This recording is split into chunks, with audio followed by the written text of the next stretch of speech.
नमस्कार मंडळी. तर आज मी भेंडी मसाला रेसिपी करणार आहे. त्यासाठी मी इथे उभी भेंडी चिरून घेतलेली आहे. त्यानंतर ओले खोबरे, हळद आणि 1 चमचा लाल तिखट,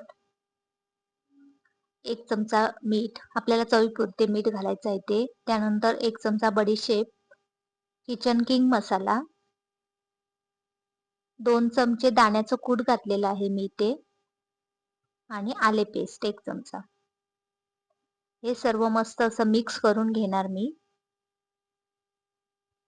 त्यानंतर सफेद तिळी इथे मी घातलेली आहे. व्यवस्थित असं मिश्रण मी मिक्स करून घेतलेलं आहे. आता हे सारण मी या भेंड्यामध्ये भरून घेणार आहे.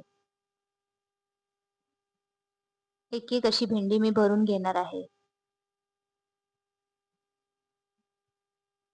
मस्त अशी मी सारण एक एक करून भरून घेतलेली आहेत.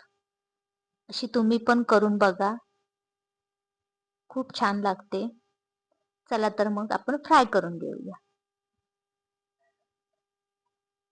इथे मी पॅन ठेवलेला आहे. त्यानंतर त्यामध्ये मोहरी, जिरे आणि कढीपत्ता आणि सफेद तिळ फोडणीला दिलेली आहे. थोडंसं लाल तिखट घातलेलं आहे आणि एक एक भेंडी मी इथे फ्राय करायला ठेवणार आहे. वरून असं मस्त असं तेल सोडलं मी. त्यानंतर 2च मिनिटे आपण याला वाफ देणार आहोत. त्यानंतर मस्त असं बाजूने तेल सोडून भेंडी आपली फ्राय करून घेणार आहोत.